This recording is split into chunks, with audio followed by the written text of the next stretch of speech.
Bonsoir tout le monde et bienvenue dans ma petite cuisine. Alors ce soir je vais vous faire une lactofermentation avec les bourgeons de sapin baumier. Alors je sais que vous l'attendez tous, elle m'a été demandée, mais sachez qu'en ce moment je suis beaucoup en extérieur, c'est le temps des cueillettes, donc il faut vraiment que je profite et c'est le temps aussi pour tout ce qui est semis, plantation, donc je dois m'occuper de mes jardins, donc ça fait que le temps compte, le temps passe, voilà. Donc aujourd'hui nous allons faire deux fermentations. On va faire une fermentation des bourgeons en saumure et une fermentation des bourgeons avec un ajout de sel directement pour faire relâcher le jus. Alors on va commencer pour se donner du temps par la fermentation que je vais mettre directement, donc les bourgeons que je vais ajouter directement dans mon mélange. Donc ici j'ai fait un mélange, alors j'ai pris des carottes râpées et j'ai ajouté du chou râpé. Et j'ai été rajouter toutes sortes d'herbes qui proviennent de la forêt. Donc je vous ai présenté la Sainte-Barbe, donc j'ai mis plusieurs feuilles de Sainte-Barbe. J'ai été mettre les petits bouquets de brocolis qui se trouvent au sommet de la Sainte-Barbe. Si vous ne savez pas ce que c'est, allez voir la vidéo que j'ai faite dessus. Donc qu'est-ce que j'ai mis d'autre? J'ai mis du pissenlit, donc j'ai mis de nombreuses feuilles de pissenlit. J'ai été cueillir mon ortie, alors je peux la tenir par la main parce que je l'ai trempée dans l'eau d'abord. Donc j'ai été cueillir toutes les sommités de mes orties qui en ce moment ont poussé. J'ai mis du plantain. J'ai mis aussi des petites codorettes. Alors là on voit encore l'ortie, vous voyez, j'ai mis vraiment les sommités. Bon, je vais enlever la tige, voilà. Donc je voulais vraiment vous le montrer. Donc ici c'est des feuilles d'ortie, voilà. Et j'ai mis aussi des marguerites. Donc là, on ne les voit plus, mais j'avais des marguerites. Bon, j'ai fait un mélange et je vais aller les couper. Donc, je vais enlever les tiges parce que j'aime pas garder les tiges. Voilà. Alors, je ne l'avais pas fait avant pour vous permettre de le voir. Alors, tout simplement, je les déchire. C'est pas plus compliqué que ça. Et je mets à peu près... j'en mets jamais beaucoup. Comme là, j'ai mis 350 g de carottes et de choux mélangés. Et j'ai mis seulement 50 g de la forêt. Ah, j'ai mis du trèfle. Donc ça, c'est du trèfle. Voilà. Donc le trèfle, ça se mange comme ça, c'est sucré. C'est très bon. Donc j'ai été faire un petit mélange. Alors l'idée, c'est de le faire pour l'hiver. Et bien sûr, d'avoir une consommation des plantes de la forêt en hiver quand on est sous la neige. Voilà. Donc ça, c'est un gros plaisir pour moi. Alors, c'est des pots que j'identifie parce que j'ai une fois un pot avec de la forêt et une fois un pot sans produit. Donc voilà. Donc je vais aller enlever toutes les tiges. Voilà. Et là, alors je vais faire la méthode que je vous ai déjà appris. Donc les pissenlits, j'ai pris bien sûr les feuilles les plus petites et les plus tendres. Ah, j'ai mis du plantain aussi. J'ai mis un peu de plantain. Donc l'idée c'est vraiment, mes pissenlits, l'idée c'est vraiment d'aller prendre une variété. Moi c'est ce que j'aime. J'adore les salades mélangées comme ça, c'est... Alors les manger en plein hiver, c'est festif. Voilà. Donc une fois qu'on a fait ceci, bon je vais enlever la tige de la Sainte-Barbe. Voilà. Alors j'ai vraiment cueilli ce que j'avais sous la main, je réfléchis pas. Et j'en mets quand même une petite quantité parce que c'est très riche comme tout produit de la forêt. Donc ça mange avec parcimonie. Donc vous voyez ici, j'ai la marguerite. Voilà. Petite feuille de la marguerite. Voilà. Donc une fois que j'ai mis tous mes ingrédients, j'ai pesé mes ingrédients, j'ai en tout 400 g. Alors là, je vais faire la règle du 2%. Donc, en fermentation, il y a deux règles. Soit on fait une saumure, c'est la règle du 3%. Soit on fait un massage de légumes avec du sel directement pour aller briser les cellules des légumes et faire sortir l'eau. Et ça, c'est la règle du 2%. Donc, j'ai déjà pesé avant. Donc, je vais aller mettre mon sel. Voilà. Alors, c'était 400 g. Si c'est 2%, j'ai mis 8 g. C'est quand même assez facile. Alors, j'ai une petite balance qui est une petite balance de précision. Parce que si vous utilisez une grosse balance, je m'aperçois que des fois, quand on est dans des petites quantités de sel, ça ne marche pas très bien. Alors là, on va le faire comme on fait toujours, c'est-à-dire qu'on masse. Alors quand on masse, on a du jus, bien sûr, qui va sortir. Et ce que je vais faire dans celle-ci, c'est que je vais rajouter mes pousses. Alors, vous allez me dire pourquoi. Parce que j'ai remarqué, quand on fait... Je vais me laver les mains 2 minutes. On va laisser le sel agir. Voilà. Donc, quand on fait ceci, et qu'on met les bourgeons de sapin baumier en saumure, seuls, quand on les mélange dans une salade, ça explose en bouche au moment où on mange le bourgeon. Mais ça n'explose en bouche qu'à ce moment donné-là. Alors je me suis dit qu'il serait peut-être intéressant de mettre les bourgeons directement dans un mélange pour voir si l'ensemble du mélange, lors de la lactofermentation, s'imprègne. C'est un test. Donc, comme je connais le résultat pour la lactofermentation seule du bourgeon, je veux voir son impact. Alors, j'avais décidé de mettre à peu près une dizaine de bourgeons. Alors, pourquoi une dizaine de bourgeons? Alors, je vous dirai pourquoi pas. Alors, je pense que je veux en faire 2 autres. Alors, avec un peu plus de bourgeons peut-être ou un peu moins. Et je vais écrire les recettes dessus et je vous dirai ce que j'en pense. Alors, c'est très aléatoire, comme dit souvent aux gens, faites vos propres tests. Parce que ce que j'aime n'est pas nécessairement ce que vous aimerez. Donc, voilà. Donc, je vais aller mettre mes bourgeons. Alors, je vais même aller les ouvrir un petit peu. Alors, ils sont très tendres. Hein. C'est très riche en vitamine C. Voilà. Donc, on va les mettre là-dedans. Et je pense que l'ensemble va prendre un petit goût de la forêt. Voilà. Donc, je les ai un peu déchirés. Voilà. J'ai pris des petits. Voilà. Et donc là, ce que j'espère, c'est qu'on ait un goût mélangé plutôt que d'avoir une explosion en bouche quand on goûte le bourgeon. Voilà. Donc, on va aller se laver les mains. On va laisser cette lactofermentation à 5 minutes. Comme ça, le sel va agir. Ah, j'allais dire, je m'étais mis un torchon. Et on va passer à la deuxième lactofermentation. Alors, je vous ai préparé une deuxième lactofermentation. Alors, dans celle-ci, à la limite, on aurait peut-être pu mettre, comme vous voyez ici, ils sont très petits, mais ils ne sont pas en bourgeon. Ils sont déjà ouverts. Vous voyez comme ils sont ouverts? Ils sont tout ouverts. On aurait pu mettre des comme ceci, qui restent quand même très tendres. Et très goûteux. Parce que de toute façon, je les ai tous explosés dans ma lacto. Bon, alors on va en faire une deuxième. Alors dans la deuxième, on va faire ceci. C'est-à-dire qu'on va nettoyer nos bourgeons et on va aller les mettre dans une saumure. Alors, qu'est-ce qu'une saumure? Une saumure, c'est de l'eau. Alors d'habitude, je vous en parle. Là, on va la faire. Donc, voyez la saumure. Ici, j'ai mis mon 500 grammes et c'est la règle du 3%. Donc, comme j'ai 500 grammes d'eau, c'est la règle du 3%. Donc, si j'avais 1 litre, ça ferait 30 grammes. Donc, vu que j'ai 500 ml, ça fait 15 grammes. Donc, j'ai déjà pesé avant. Voilà. C'est quand même relativement simple. Alors, vous pouvez faire 1 litre et la garder et faire plusieurs lactofermentations.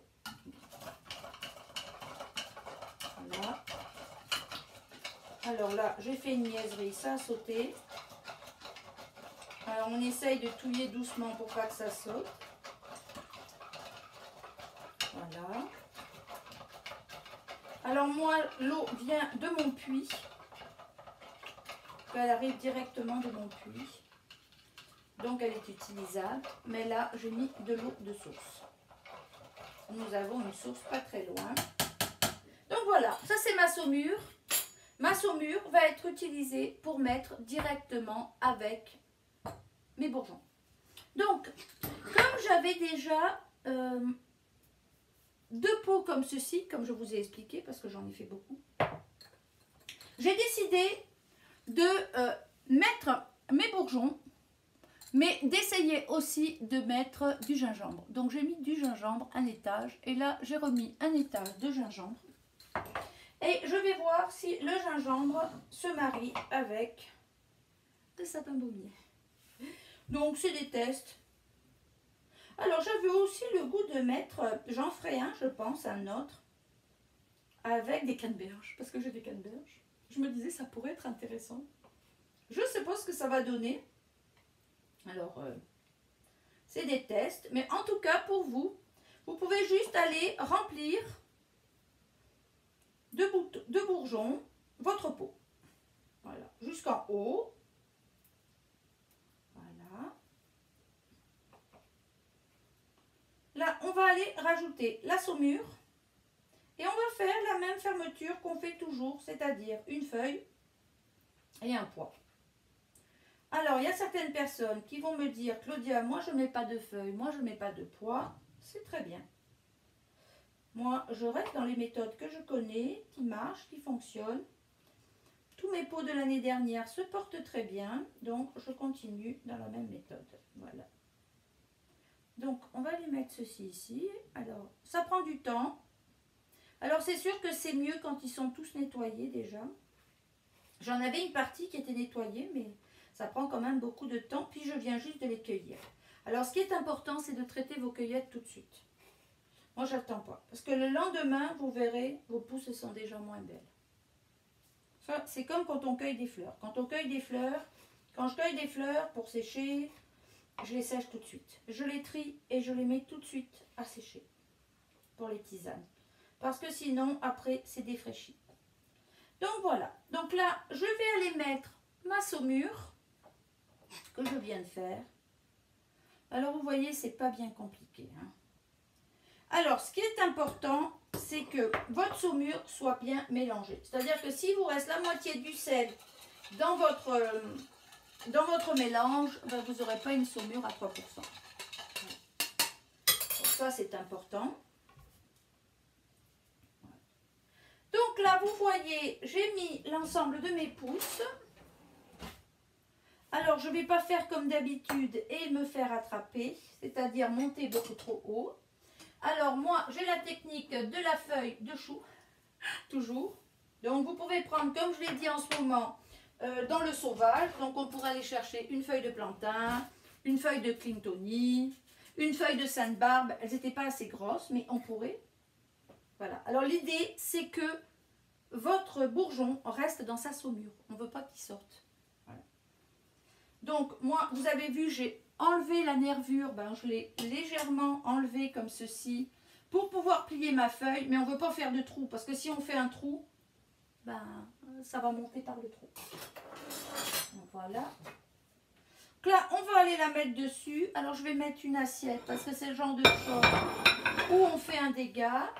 Alors là, on va aller prendre un pois. Alors moi, j'ai toutes sortes de pois. Je vous les ai déjà montrés. Alors, j'en ai qui sont des pois originaux, c'est-à-dire ce sont les pois qui sont vendus. J'en ai qui sont juste des coupelles. Ce sont des coupelles pour mettre des bougies.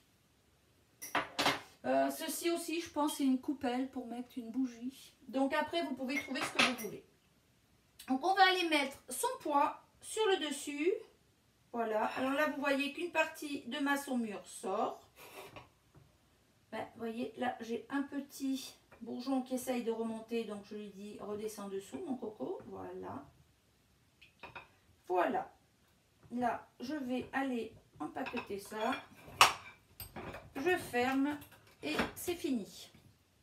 Voilà. Donc, vous voyez, là, j'ai fini. Je vais vous montrer mon pot. Voilà. Il est terminé.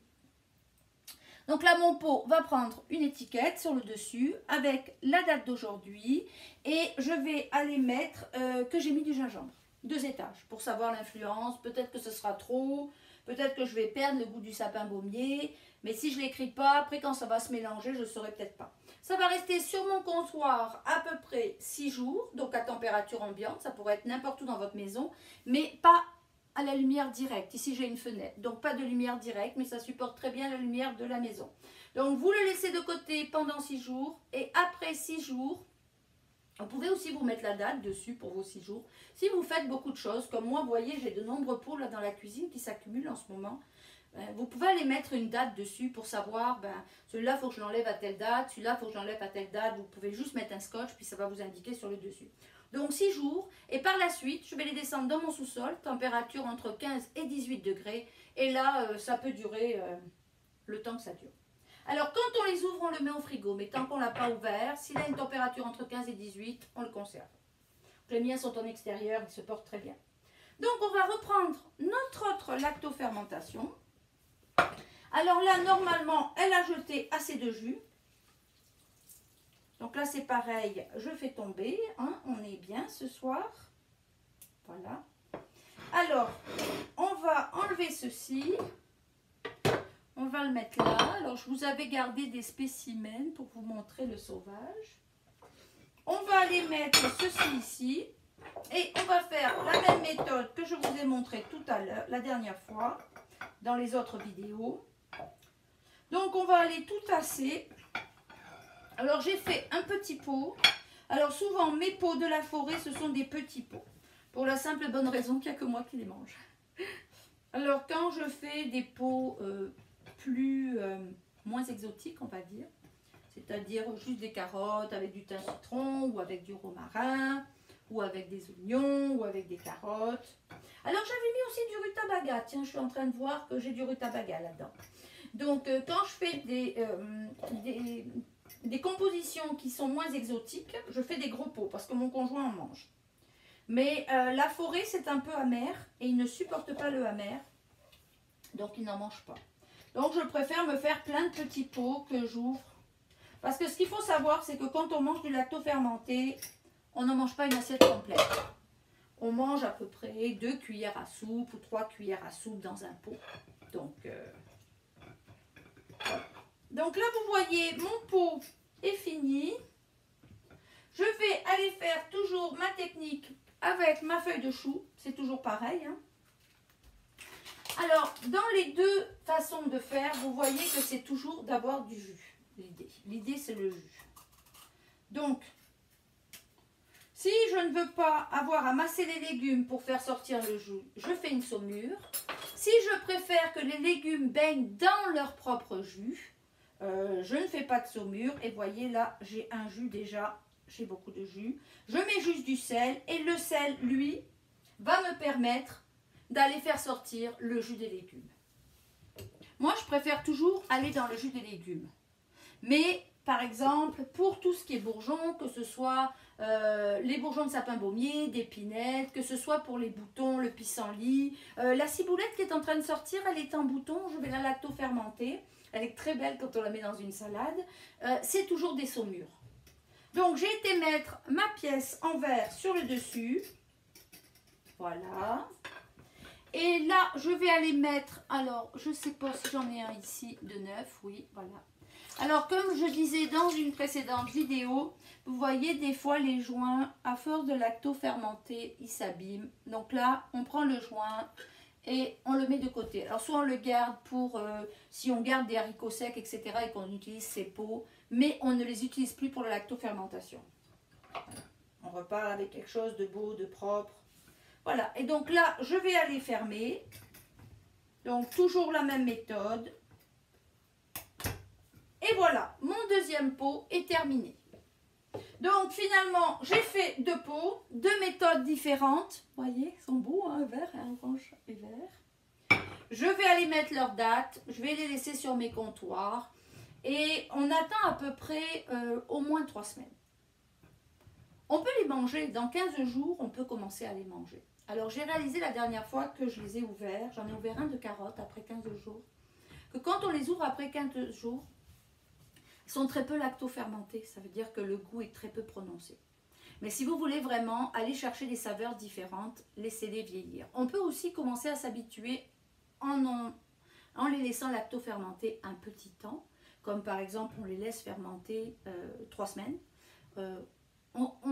on apprivoise le lacto fermenté, puis la fois d'après on va faire un peu plus, puis la fois d'après on va faire un peu plus. Mais c'est sûr que les saveurs, si on veut vraiment avoir les saveurs du lacto fermenté, et je pense que le lacto fermenté vraiment ça s'apprivoise, plus on en mange, plus on découvre de nouvelles saveurs, plus on est accro. Donc voilà, sur ce je vous souhaite une bonne soirée, j'ai encore beaucoup de travail ce soir dans ma cuisine et je vous dis à la prochaine fois. Au revoir.